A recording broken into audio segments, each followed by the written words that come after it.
Hello and welcome back to another edition of Check It Out. Okay, friends, so this is a series on my hip surgery. This is day 10 after having a labral tear surgery.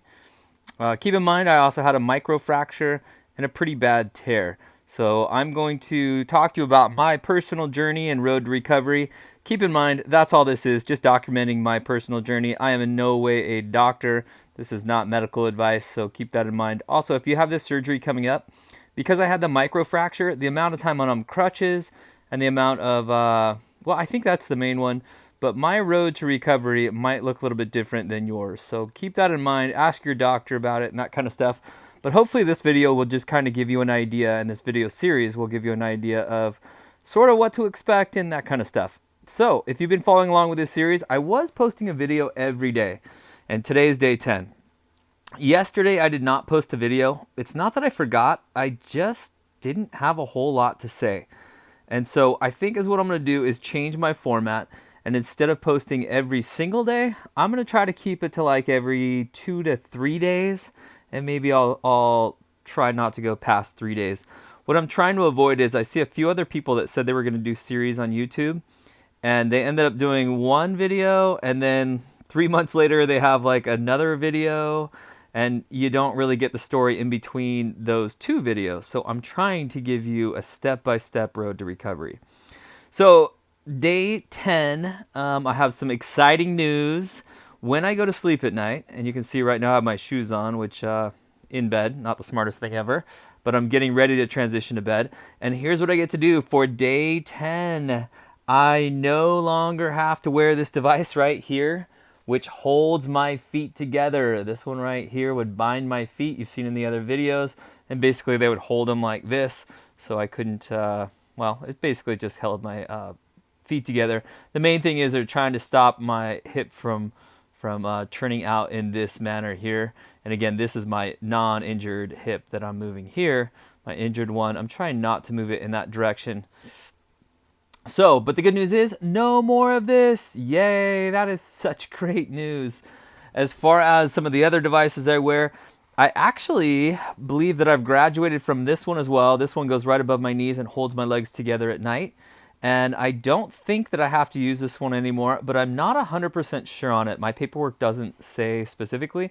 So I am going to go ahead and wear this one to bed, and maybe when I'm resting for long periods of time. And honestly, it's kind of comfortable. Keeps your legs together because, you know, I can't have my legs flailing out anyway. So I don't know. It's kind of nice. I'm really not complaining about that one too much. And then I am going to continue to wear these devices here on my calves. And again, I'm not 100% sure when I don't have to wear these anymore. I'm going to ask at my 2-week follow-up, which is coming up, well, in a handful of days here. So these guys I'm going to continue to wear, and I figure they, well, honestly, I can't remember how many more days. I'll give you an update on that when I get that information. But anyway, I am so excited. No longer have to use that foot brace.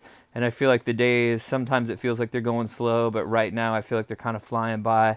I'm very happy to have 10 days, be 10 days post-surgery. I also completed my first week of physical therapy, so I went 3 days this week, and I continue to go 3 days a week for something like 6 to 8 weeks, and they keep kind of reevaluating as I go.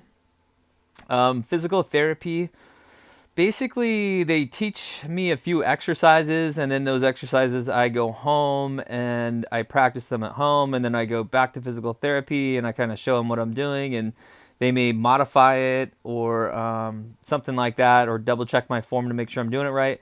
And then also the physical therapist is going through some kind of stretches and that kind of stuff with the leg. But basically that's it. I did my first day on a stationary bike today, basically with no tension whatsoever. And I think I only did it for about 5 minutes, but it was kind of nice, maybe just mentally, to have that leg moving that much. I don't know, kind of felt good in some ways. A little bit of tightness up in that joint, but not a whole lot. So in fact, I think what the tightness was coming from is the stitches. And again, I've said this before, but the stitches, I believe, come out at my 2-week post-op visit. And my 2-week post-op visit is actually 2 weeks and a couple days. So I will post some more on that. So physical therapy is going well. My exercises at home are going well. Very happy to have those pads off of my feet. I'm getting more and more sturdy on the crutches. And I don't know, no complaints. I feel like I'm doing pretty well. And pain, as it's been, continues to be very, very low. Getting in and out of the car every once in a while, it's easy to make a mistake with kind of turning my hip in and out. So I have to remind myself when I get in and out of the car to really go slow and be smart about taking care of this hip and not re-injuring it. Okay, friends, that's all I have for today. Hey, if you're watching this series, if you have any questions or comments and you think that they could be answered by myself, or maybe just kind of use those comments as a sounding board for others who have done this surgery, please go ahead and put those comments on there, and I will read them and I will make some kind of response to them. Again, I'm not a doctor. This is just my experience. So kind of keep that in mind as you watch these videos and consider the surgery. All right, guys, have a great night. We will see you either tomorrow, maybe the day after, but sometime in the next couple days when I have something more to say. All right, bye for now.